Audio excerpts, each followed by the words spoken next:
참으로 위대한 일들을 이렇게 감당했습니다. 그분이 인생이 무엇인가에 대해서 정의해 놓은 것을 보면 참 신비롭습니다. 각자의 인생이 무엇인가 질문을 하면은 답이 있지요. 여러분 나름대로의 인생이 무언가 그에 대한 정의를 가지고 인생은 이런 것이다 생각하며 살고 있는 줄로 믿습니다. 없나요? 여러분 인생이 뭐라고 생각하시나요? 다 있으시죠? 나름대로 있습니다. 아인슈타인이 정의한 인생이란 뭘까요? 이렇게 얘기를 합니다. 인생은 두 가지 삶밖에 없다. 한 가지 삶은 기적 같은 것은 인생 중 일어나지 않는 것이라고 외치는 삶이 있고, 또 한 인생은 모든 것이 기적이라고 믿고 사는 삶이 있다는 겁니다. 그러면 아인슈타인이 믿는 인생은 무엇인가? 후자의 것이라는 거죠. 천재 과학자가 말하기를 인생이란 모든 것이 기적이다 라는 사실을 믿고 사는 것이 참 인생이다, 그렇게 표현을 하고 있습니다. 기적, 모든 삶에 있어서 우리의 삶을 윤택하게 만드는 게 기적이죠. 안 되는 걸 되게 하는 것 기적 아니겠습니까? 저는 이 기적을 믿습니다. 성경에도 기적을 담아 놓고 있습니다. 세상에 일어나지 않은 모든 일들을 담아 놓은 책이 이 성경입니다. 그렇기 때문에 인간이 이성으로 성경을 접근하면은 도저히 믿을 수가 없습니다. 읽혀지지가 않습니다. 앞뒤가 안 맞습니다.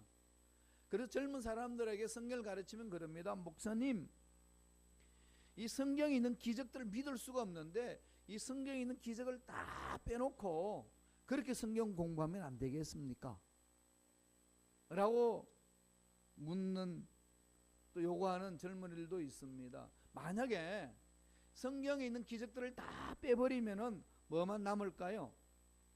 종이 2장만 남습니다. 앞페이지와 마지막 페이지. 그 표지만 남는다는 얘기입니다. 왜냐하면 성경은 이미 기적으로 가득 차 있기 때문에 그렇습니다. 오늘 성경을 읽어보면은 이런 기적에 대해서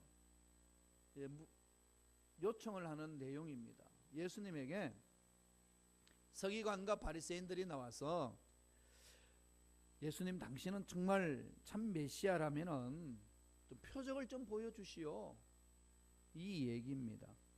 마태복음 12장 38절 보세요. 그때 서기관과 바리새인 중 몇 사람이 말하되 선생님이여, 주여 부르지도 않습니다. 여러 사람들 선생 중에 한 선생이여 이야기하면서 우리에게 표적을 보여주기를 원하나이다. 여기 표적 뭘 말할까요? 이적을 말하는 거죠. 자연의 법칙을 초월한 초자연적인 하나님의 역사를 말합니다. 참 메시아라면 당신은 이런 기적을 일으키는 종 아니겠습니까? 보여달라는 겁니다. 그 당시 메시아가 이 세상에 온다면은 정말로 하나님으로부터 보내심을 받은 메시아가 이 땅에 온다면은 메시아의 증거는 표적을 드러낼 것이다, 이렇게 가르쳤어요. 그렇기 때문에 그런 가르침 속에 있었던 사람들이 예수님이 왔는데 보니까 여기저기 막 기적 현상을 일으키고 있습니다. 병도 치유하고 죽은 사람도 살려내고 자연도 다스리고, 이 모든 것들을 이 사람 저 사람을 통해서 듣습니다. 그러니까 많은 사람들이 모여서 수군수군 긋습니다. 예수님이 누구신가? 예수님이 누구신가? 어떤 사람은 하나님이 보내신 선지자입니다. 어떤 사람들은 그건 귀신에 사로잡혀가지고 행하는 일이다, 이런 사람들도 있었습니다. 제자들 중에서도 예수님이 어떤 분인지를 확실하게 알지 못했습니다. 오늘 안타까운 것은 현대 그리스도인들도 예수님이라고 외치긴 하는데 예수님이 누구인지를 잘 모르고 있기 때문에 예수님을 잘 못 믿고 있다는 사실입니다. 여러분, 예수님은 어떻게 생각하고 계시나요? 내가 믿는 예수님을 여러분 어떤 분이라고 여러분 알고 계시고 믿고 계시나요? 오늘 말씀을 보면은 서기관과 바리새인들 중에서 예수님에게 찾아와서 말합니다. 당신이 메시아라면 표적을 우리에게 보여주소서, 그럽니다. 그런데 예수님이 표적을 보여달라는 서기관과 바리새인들에게 어떻게 하시나요? 표적을 보여주시나요? 거절합니다. 메시아됨을 그들이 보고 싶어하는 기적과 같은 것으로 보여준다고 증명이 안 된다는 겁니다. 오히려 예수님은 스스로 메시아됨을 보여줄 표적이 따로 있다는 것을 마음속에 가지고 있습니다. 예수님이 보여주시고자 하시는 표적이 뭘까요? 그게 우리 믿음의 근거 아니겠습니까? 우리는 거기에 목숨을 걸고 달려가는 것 아니겠습니까?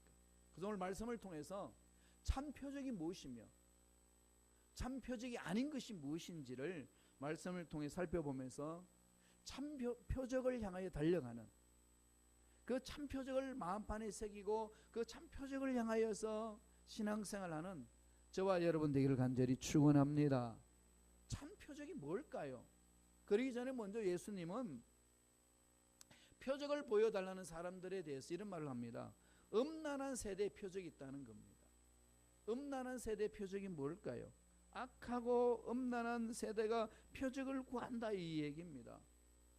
이 지금 서기관과 바리새인들의 표적을 구하는 것은요, 예수님이 메시아임을 믿으려고 표적을 구하는 것이 아니라 한번 이렇게 보셔, 내가 한번 보리라, 그냥 눈요기 정도로 보려는 겁니다. 예수님은 그 마음을 깨뜨려 보시는 거죠. 악한 동기로 보는 겁니다. 예수님을 메시아로 믿으려고 달려나온 사람이 아니라 시험하려고 달려나온 사람입니다. 그러니까 그 앞에서 표적이 일어난다 할지라도, 그 앞에서 기적이 일어난다 할지라도, 그 앞에서 이적이 일어난다 할지라도 안 믿을 사람이라는 겁니다. 예수님을 깨뜨려 보시니까 근성을 행하는 그들 앞에 그 표적을 드러내지 않습니다. 마태복음 12장에 보면은요, 예수님이 귀신 들려서 눈물고 벙어리 된 자를 고쳐주십니다. 마태복음 12장 22절에 나와요. 이 말씀은 지금도 예수님의 역사하시는 말씀 아니겠습니까? 마태복음 12장 22절 제가 읽어드리겠습니다. 그때에 귀신 들려 눈물고 말 못하는 사람을 데리고 왔거늘 예수께서 고쳐주심에 말 못한 사람이 말하며 보게 된지라. 사람들은 그러한 예수님을 향해서 뭐라고 그런 줄 압니까? 여긴 다윗의 자손이 아니냐, 예수님이 메시아일 수도 있겠다 라고 이야기를 합니다. 그랬더니 바리새인들은 말하기를 귀신의 왕 바알세불에게 사로잡혀 가지고 귀신의 힘으로 귀신을 쫓아낸다 그러고 있습니다. 그럼 표적을 보고도 기적을 보고도 하나님 행하신 것을 왜곡시키는 거죠. 이건 사탄의 장난입니다. 하나님 하시는 것을 제대로 보지 못한다는 거죠. 예수님이 40일간 금식을 했습니다. 그 위에 사탄이 와서 시험을 하잖아요. 3번 시험을 합니다. 사탄의 시험하는 내용을 바라보십시오. 내가 만일 하나님 아들이거든, 하나님의 아들이 있냐, 네가 만약 하나님의 아들이라면 전제하면서 메시아임을 증명해보라. 네가 하나님의 아들이라면 이 돌을 떡으로 만들어서 먹어라. 네가 만약에 하나님의 아들이거든 이 성전 꼭대기에서 뛰어내려 보라. 이러면서 엉뚱한 걸 가지고 시험을 하고 미혹하려고 그럽니다. 그리할 때 예수님 어떻게 하셨나요? 반응 안 합니다. 뭐라고 그러죠? 아버지 말씀을 쫓아버립니다. 예수 이름으로 말씀하지 않고 가라사대. 예수님 스스로 그랬어요. 가라사대, 기록되었으되. 말씀을 다 쫓아버립니다. 저와 여러분이 신앙생활에 나갈 때에 예수 믿는 순간에 우리는 영적 싸움이 시작됩니다. 마귀의 종이었다가 하나님의 자녀로 옮겨져 있기 때문에 악한 영들은 어떻게 하든지 우리를 넘어지게 만들려고 공격해 옵니다. 잊지 마세요. 그럴 때마다 어떻게 해야 되죠? 예수님처럼 하시면 됩니다. 하나님 말씀에 기록되었으되 예수 이름으로 명하노니 나를 미혹하는 악한 영들은 나갈지어다.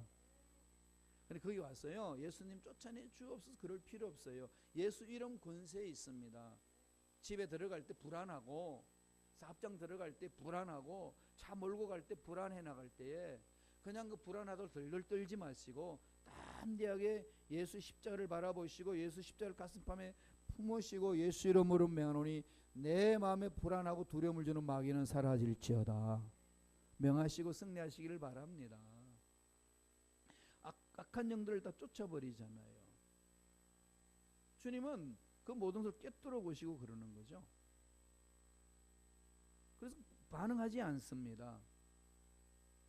세상 사람들은 기적이 일어나기 때문에 믿고 기적이 일어나지 않기 때문에 안 믿고 그러지 않습니다.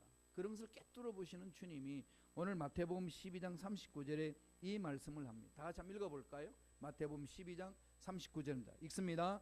예수께서 대답하여 이르시되 악하고 음란한 세대가 표적을 구하나 선지자 요나의 표적밖에는 보일 표적이 없느니라. 믿지 아니하고 눈요기로 표적을 구하는, 이적을 찾아다니는 그러한 세대를 향하여, 그러한 사람들을 향하여 주님 뭐라고 평가하십니까? 악하고 음란한 세대라 그랬습니다. 이 음란하다는 말은 가늠하다 그 말을 가졌지만은 이 말의 원뜻은 하나님과 백성들 사이에 있어서 신실하지 못한 관계, 하나님 앞에 마음이 와서 하나님을 마음에 두지 않고 떠난 상태를 말합니다. 다시 말씀드리면은 하나님을 믿지 않는 상태, 이걸 그냥 성경은 음란하다 그렇게 이야기를 합니다. 참 신앙을 잊어버리고 눈에 보이는 것을 찾아다니는 사람들을 말하고 있습니다. 예수님이 말씀을 전할 때 그 당시 서기관과 바리새인들이 그랬습니다. 그들을 향해서 뭐라고 그러죠? 겉은 믿는 것 같은데 속은 안 믿는다는 거죠. 이 속에는 뭐가 안 일어날까요? 하나님 기적이 일어나지 않습니다. 하나님 주님 반응하지 않습니다. 그래서 표적을 구할 때에, 기적을 바라볼 때에 가장 먼저 우리 마음속에 대세게 될 부분은 참 표적이 아닌 것에 마음이 끌려서는 안 된다는 거죠. 눈에 보이는 것에 끌려다니지 말라는 겁니다. 시대가 악하면 악할수록 우리를 현혹시킵니다. 그래서 꼭 자기가 메시아인 것처럼 우리를 넘어지게 만들려고 미혹된 영들이, 거짓 선지자들이 여기저기 일어나서 우리 신앙을 파괴시킬 때 있습니다. 분별하셔야 됩니다. 악한 세대, 음란한 세대에 찾는 표적이다. 넘어가지 말라는 겁니다. 이 시대는 저와 여러분들이 영적으로 깨어 있어서 정확하게 분별해내야 됩니다. 이 분별해내지 못하면은 신앙이 자꾸 죽어갑니다. 매달려서 기도하지 못해요. 하나님의 놀란 그 은혜 속에 들어가지 못하게 합니다. 흑암에서는 그렇게 장난을 칩니다. 두 번째 표적을 주님이 말씀합니다. 바리새인들에게 그들이 원하는 메시아가, 주님이 메시아이심을 표적 보여주시기를 원할 때 거절하시면서 주님이 말씀합니다. 너에게 보여줄 표적이 있다. 무슨 표적일까요? 두 번째, 요나의 표적입니다. 선지자의 요나의 표적밖에 없다 그럽니다. 한 번 더 읽어볼까요? 마태복음 12장 39절입니다. 다 같이 우리 천천히 읽겠습니다. 예수께서 대답하여 이르시되 악하고 음란한 세대가 표적을 구하나 선지자 요나의 표적밖에는 보일 표적이 없느니라. 요나의 표적을 말합니다. 요나는 구약의 선지자 아니겠습니까? 하나님의 부르심을 받고 아수르의 수도인 니느웨 성으로 가서 말씀을 전하라고 그럽니다. 그 말씀이 뭐냐? 니느웨 성이 멸망받는다는 거예요. 그러니까 너희들 회개하라. 이 메시지를 받았습니다. 그 당시 이스라엘 유대인들과 아수르의 그 니느웨 성에 있는 사람들과의 관계는 지금 한국과 일본 사람들과의 관계와 유사합니다. 이스라엘 멸망시켰던 나라거든요. 그럼 얼마나 원수지간으로 그들을 싫어하게 했습니까? 그런데 요나에게 하나님이 부르셔서 야, 이 성 망하니까 가서 선포해 주라. 회개하라고 선포하라. 그렇게 메시지를 주니까 요나의 마음은 부담스럽습니다. 그래서 그걸로 안 갑니다. 도망갑니다. 잘 됐다 이거죠. 망해봐라는 겁니다. 여러분 일본이 가라앉는다, 빨리 가서 복음을 전해라. 그럼 여러분 어떻게 하시겠어요? 망할 나라는 망해라. 여러분 그러시겠어요? 우리의 마음에 그런 마음이 있단다 할지라도 하나님의 사랑을 체험한 자들은 어떻게 가죠? 가서 복음을 전해야 되잖아요. 그게 하나님으로부터 부르심을 받은 사명자 아니겠습니까? 요나는 도망갑니다. 그래서 고래, 이 바다 물고기 이 뱃속에 들어갑니다. 3일 동안 처박혀 있어요. 생각해 보세요. 그래서 나중에 막 몸부림을 칩니다. 이게 물고기가 뭘 하나 삼키긴 삼켰는데 소화시키려고 식물을 갖다 뿌리니까 소화는 안 되고 소화 불량증에 걸렸습니다. 이게 불량식품이 들어와가지고 소화가 안 되는 거죠. 그러니까 얼마나 신물을 쏟아내겠습니까? 그 신물을 받아먹는 요나의 심정은 어떻겠습니까? 너무 고통스러운 거죠. 3일을 몸부림치면서 살려달라고 부르짖습니다. 그래서 하나님이 물고기를 맹아가지고 육지에다 토해냅니다. 3일 만에 나왔어요. 그리고 하나님의 심판의 메시지를 선포합니다. 심판의 메시지를 선포하니까 니느웨 성이 아무것도 하지도 않았는데 그냥 요나가 돌아다니면서 심판의 메시지를 선포하니까 그 니느웨 성에 있는 사람들이 막 다 통회자복을 합니다. 막. 우리가 잘못했다 그러면서 그냥 왕과 함께 짐승들까지도 금식시키고 다 통회자복하면서 회개를 합니다. 그렇게 해서 그 성이 멸망받지 않고 회복되는 그런 역사를 보여줍니다. 주님은 표적을 구하는 자들에게 이것을 말합니다. 요나가 물고기 뱃속에 3일 동안 있었던 걸 뭘 말하죠? 예수님이 십자가에 돌아가셔서 3일 만에 무덤에 있다가 부활하시는 것을 상징적으로 보여주는 겁니다. 메시아의 표적이 거기 있다는 거죠. 메시아의 표적이 뭐죠? 십자가의 죽으심이고, 십자가의 죽으심으로 끝나는 것이 아니라 우리의 모든 죄를 짊어지시고 3일 만에 부활하셨다. 이것을 보여주는 표적이라는 겁니다. 여기에 뭐가 있죠? 이 역사 속에 있지 않은 기적이 있습니다. 주님의 십자가 안에 기적이 있는 것이고 주님의 부활 속에 기적이 있습니다. 주님의 십자가를 믿는 자와 주님의 부활을 믿는 저와 여러분 삶 속에도 이런 기적이 반드시 일어날 줄로 믿습니다. 그걸 믿고 날아가라는 겁니다. 그러려면은 저와 여러분 어떻게 해야 되나? 이런 기적을 맛보려면 어떻게 해야 됩니까? 십자가에서 죽어야 돼요. 죽는 척 해서는 안 됩니다. 죽어야 됩니다.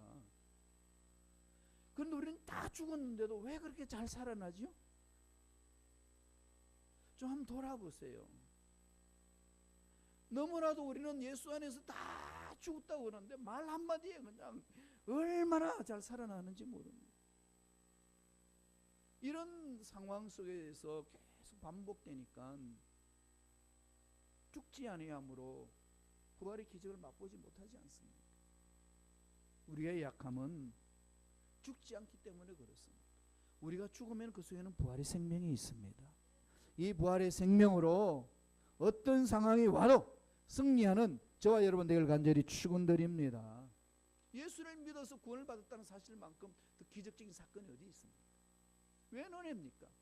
우리가 뭘 잘났다고 하나님의 자녀가 되어서 하나님이 예배하신 복을 마음껏 받아 누릴 수 있는 특권을 가진다는 말입니까? 이 세상 살면서 어느 문제 있고 막히는 문제 있을 때 전능하신 하나님 앞에 부르짖을 수 있는 특권이 있다는 것 어디서 왔습니까?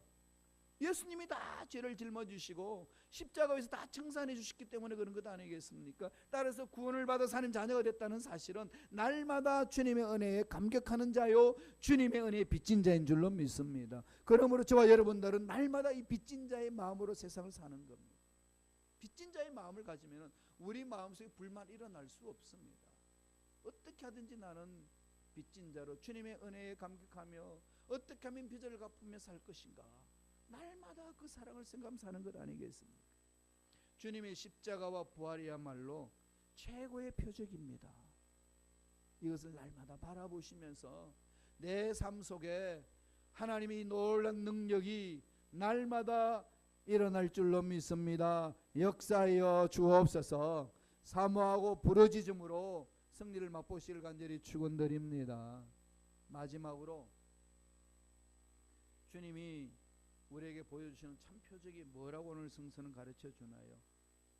니느웨 성에 요나가 말씀을 전할 때에 니느웨 성 사람들은 다 뒤집어졌습니다. 통에 자복을 했습니다. 우리가 구해야 될 참 표적이 뭘까요? 회개의 표적입니다. 병이 치유되고 죽은 자가 일어나고 이해할 수 없는 그 기적을 우리가 체험할 때에 그 체험하고 난 이후에 결론적으로 일어나야 될 것이 뭘까요?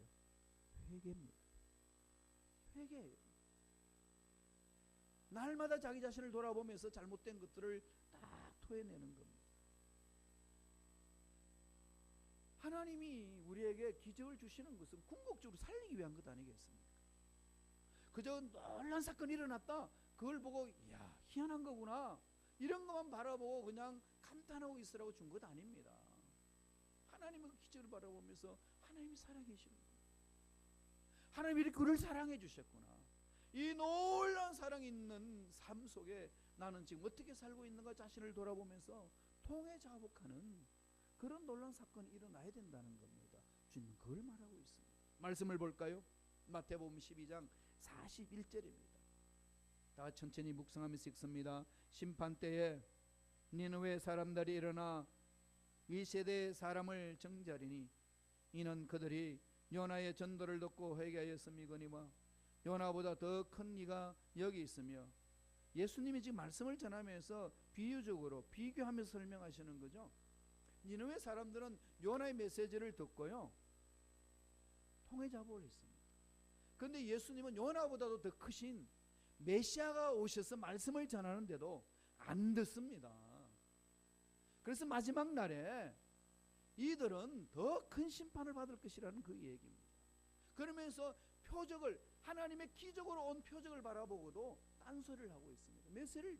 메시아를 못 알아본다는 거죠. 예수를 믿는 것 자체가 기적이요, 예수를 믿는 저와 여러분에게 하나님이 행하시는 그 기적이 우리 삶 속에 반드시 일어날 줄로 믿습니다. 환경 보지 마세요. 연약한 자기 자신 바라보지 마세요. 우리의 기적은 우리의 연약함에서 드러나는 것이 아니고 우리 행하는 의것을 가지고 드러나는 것 아닙니다. 언제나 하나님이 행하실 때 일어날 줄로 믿습니다. 그럼요, 크게 역사가 일어나는 것 아니겠습니까? 우리 민족이 위기당하고 있습니다. 인간적으로 생각하게 되면은 정말로 풀어야 될 문제가 너무 많기 때문에 주저앉을 수밖에 없는 상황에 놓여 있습니다. 이럴 때 믿는 백성들이 어떻게 해야 되겠습니까? 하나님이 살아계셔서 우리 민족 만져주시면 우리 민족 새로운 기회를 가질 줄로 믿습니다. 이렇게 부르짖는 거 아니겠습니까? 이게 하나님을 찾아나가는 백성들의 삶입니다. 예수님이 오셔서 말씀을 전하는데도 회개하지 아니하고 엉뚱한 짓을 한다는 겁니다. 그리고 나서 또다시 예수님이 예를 들어서 설명합니다. 마태복음 12장 42절에 있어요. 한번 볼까요? 마태복음 12장 41절 다 같이 읽습니다. 심판 때에 남방 여왕이 일어나 이 세대 사람을 정죄하리니 이는 그가 솔로몬의 지혜로운 말을 들으려고 땅 끝에서 왔음이거니와 솔로몬보다 더 큰 이가 여기 있느니라. 이 시바 여왕을 말하는데요, 솔로몬의 지혜가 너무 그 당시에 다 이렇게 알려져 있으니까 너무나도 그 지혜의 말씀이 좋아서 그 지혜의 말씀을 들으려고 시바 여왕이 찾아왔다는 겁니다. 이 시바 여왕은 서바 여왕이라고 하는데요, 이도피아, 오늘날 이도피아의 여왕이라고 그러죠. 그 먼 길을 마다하고 솔로몬의 지혜를 들으려고 찾아왔다고 그럽니다. 그런데 솔로몬보다도 더 큰 예수님이 지금 유대인들에게 복음을 전하는데도 그 유대인들은 길을 막고 있다는 겁니다. 그럼 말세가 되게 되면은 더 큰 심판이 있을 것이라는 겁니다. 오늘 이 말씀을 듣는 저와 여러분 어떤 마음이 있으신가요? 예수님의 십자가를 통해서, 예수님의 부활의 사건을 통해서 우리는 구원받았습니다. 아버지 사랑하는 그 놀라운 능력의 말씀이 성경책에 다 기록되어 있습니다. 여기에 위대한 일들이 다 기록되어 있고 여기 하나님 어떤 분인지 알 수 있고 어떤 기적이 있는지를 다 기록되어 있는데, 이렇게 기적이 책에 모아놓은 책이 있음에도 불구하고 여러분이 기적을 멀리하고 있고 세상에서 무엇을 찾고 있는다면 마지막 때에 우리가 뭐라고 주님 앞에 가서 말씀할 수 있을까요? 어떤 변명을 내놓을 수 있습니까? 그런 차원에서 여러분 생명의 말씀, 예수님의 이 말씀에 대해서 어떤 마음으로 대하고 있는지 한번 돌아보시기를 바랍니다. 2017년 올해 우리 순복음 시카고교회에서 강조하고 있는 것은 말씀과 성령입니다. 말씀에는 우리 세상에 풀지 못하는 문제가 해결되는 답이 있습니다. 연약한 우리들이 행할 수 없는 성령의 놀라운 능력이 그 속에 담겨져 있습니다. 말씀이 여기에 있구만 어디 가서 무엇을 찾습니까? 우리 인생의 행복을 위하여 앞길에 열려지는 그 일들을 위하여 어디서 여러분 찾고 있습니까? 예수님이 그런 말씀하고 있지 않습니까? 요나가 니느웨 성에 가서 말씀을 전할 때 수많은 사람들이 회개하고 돌아왔구만. 요나보다도 큰 예수님이 말씀을 전했는데 유대인들은 길을 막고 있노라. 솔로몬 시대 때에 스바의 여왕이 와서 솔로몬의 지혜를 들으려고 먼 길을 마다가 와서 말씀을 들었는데 솔로몬보다도 위대한 예수님이 와서 말씀을 전하는데 이 백성들은 길을 막고 있다. 그것보다 더 위대한 하나님의 말씀이 이 속에 기록되어 있구만. 여러분 이 말씀 어떻게 대하고 계시나요? 이 세상에서 가장 잘 팔리는 책이 뭔지 아시나요? 가장 많이 팔리는 책 성경책이에요. 바이블이에요. 그런데 이 세상에서 가장 읽혀지지 않는 책이 뭔지 아시나요? 어떻게 그렇게 잘 아세요? 장식용으로 갖다 놓고 있습니다. 어떤 사람은 꿈자리가 사놓으면 성경을 배우고 잔대요. 그런 주술적인 것으로 이용하라고 성경을 주신 것 아닙니다. 이 속에 능력이 있습니다. 여기 기적이 있습니다. 힘들고 어려우신가요? 말씀 안에 들어오세요. 말씀을 보여잡고 몸부림치세요. 사업의 문제, 직장의 문제, 가정의 문제, 자녀의 모든 문제 그 답이 이 속에 있습니다. 말씀을 부여잡고 몸부림치면서 풀지 못하는 답을 풀어나가는 능력의 일꾼들 되실 간절히 축원드립니다. 궁극적으로는요 회개하고 돌이키는 거예요. 그러면은 천국은 회개하는 자의 것이 아니겠습니까? 무슨 죄악을 범했든지 어떠한 일들로 인하여 가지고 하나님을 등졌든지 간에 회개하고 돌아오는 자 하나님은 다 받아주십니다. 다 품어주십니다. 천국은 회개하는 자의 것입니다.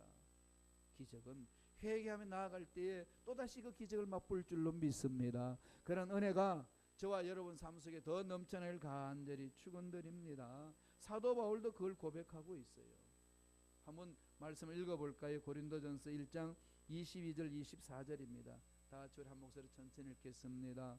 유대인은 표적을 구하고 헬라인은 지혜를 찾으나 우리는 십자가에 못 박힌 그리스도를 전하니 유대인에게는 거리끄는 것이요 이방인에게는 미련한 것이로되 오직 부르심을 받은 자들에게는 유대인이나 헬라인이나 그리스도는 하나님의 능력이요 하나님의 지혜니라. 예수를 믿는 게 능력이요 예수를 믿는 게 하나님의 지혜라고 했습니다. 따라서 예수 십자가 안에 우리 인생에 풀려지지 않은 모든 문제에 답이 있습니다. 예수를 만남으로 답답한 문제 풀어지고 막혔던 일들 열려지는 놀란 역사 일어나기를 간절히 축원합니다. 2차 세계대전에 한참 일어날 때에 일본군 포로가 된 연합군 포롱 수용소에서 이런 일이 일어났습니다. 일본 사람들이 좀 이렇게 독하게 포로 수용소에서 연합군들을 다루었습니다. 매일 중노동에 이제 동원을 됐어요. 그러니까 사람 취급하지 않은 그런 일들이 그 포로 수용소에 있었다고 합니다. 하루 노동이 다 끝나고 간수들이 이제 이 노동의 도구를 이렇게 점검합니다. 삽을 헤아리는데 삽의 숫자를 헤아리는데 삽 한 자루가 보이지 않았습니다. 나중에 이제 무기로 바뀔 수 있기 때문에 그걸 찾아내야 됩니다. 그래서 간수는 포를 다 일렬로 세워놓고 외칩니다. 누가 삽을 훔쳤나? 소리 질렀는데도 아무도 삽을 훔쳤다고 나서는 사람이 없습니다. 간수들은 화가 났습니다. 다시 삽을 훔친 사람 나오라고 다그쳤습니다. 너희들이 조용하게 고백하지 않고 있으면 여기 오늘 노동을 참석한 모든 사람 다 죽여버리겠다고 엄포를 놨습니다. 그러면서 총을 들여놔놓고 다 죽이라고 이 상관의 명령이 떨어졌습니다. 간수들은 지금 이 머리에다가 총을 다 갖다 댔습니다. 포로들은 지금 완전히 이 혼비백산됐습니다. 이게 고향 돌아가지 못하고 그 자리에서 죽을 것만 같습니다.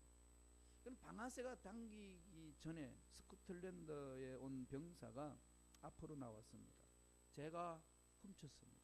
그 순간에요, 그냥 총을 그 스코틀랜드 병사에게 갈겨버렸습니다. 몸이 다 이렇게 총알로 뚫렸어요. 그 자리에서 죽었습니다.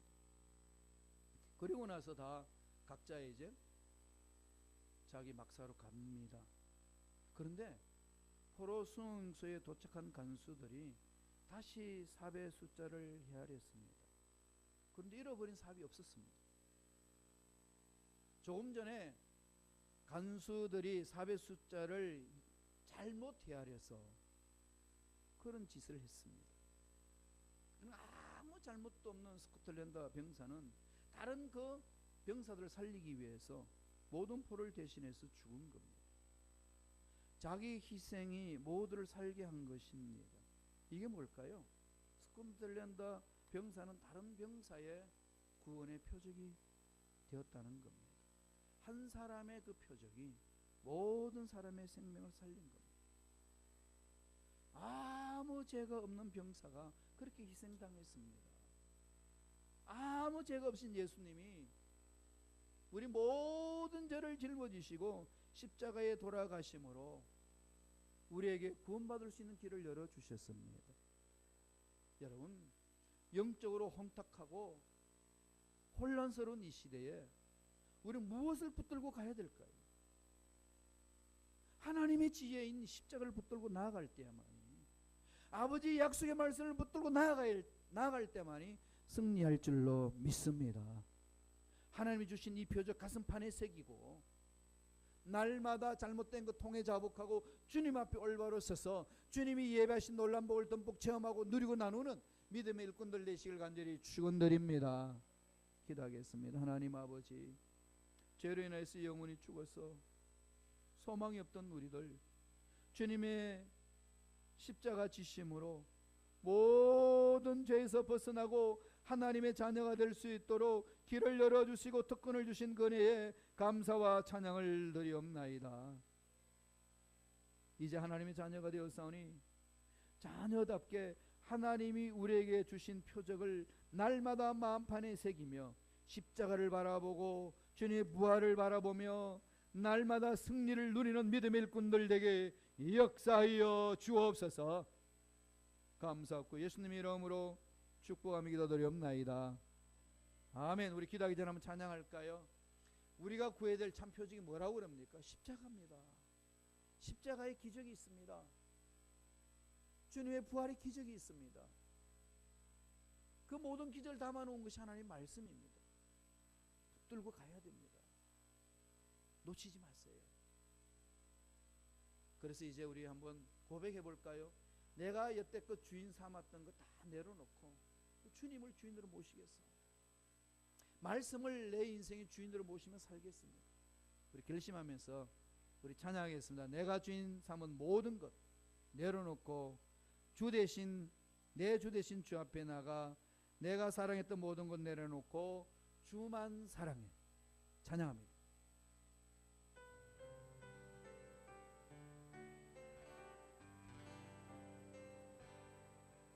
내가 주인 삼은 모든 것 내려놓고 내 주 대신 내 주 대신 주 앞에 나가 주 앞에 나가 내가 사랑했던 모든 것 내려놓고 모든 것 내려놓고 주님만 사랑해. 주님만 사랑해. 한 번 더 외칩니다.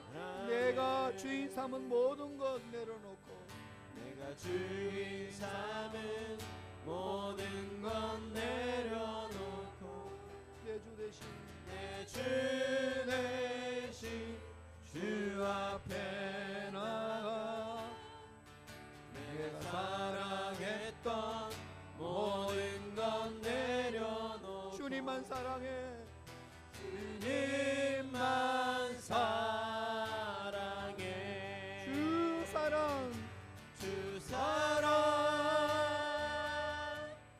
거친 풍랑에도 깊은 바다처럼 나를 잠잠케 해. 주 사랑 주 사랑 내 영혼의 반석 그 사랑 위에 서리. 주 사랑 거친 풍랑에도 주 사랑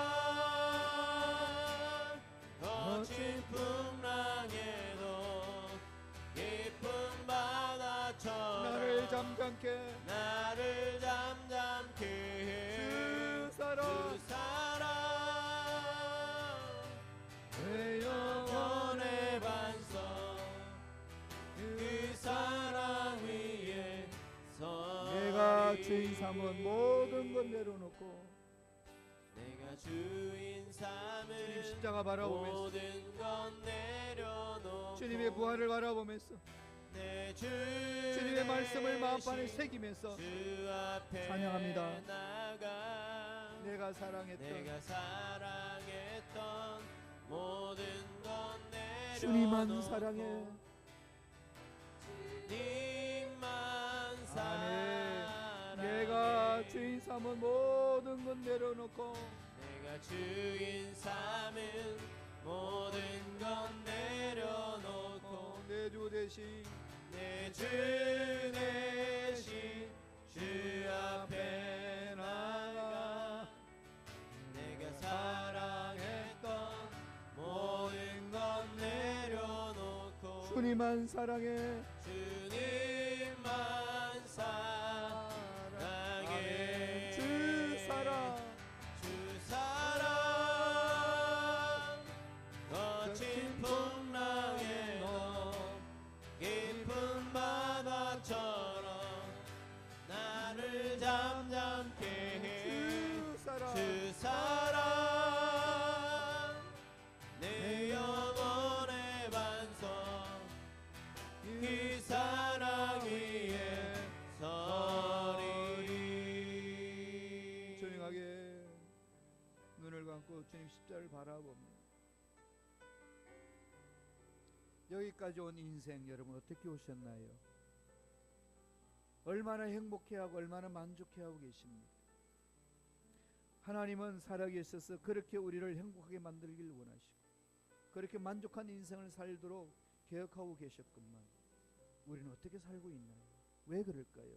왜 그렇게 행복하지 못하고 왜 그렇게 만족하지 못할까요?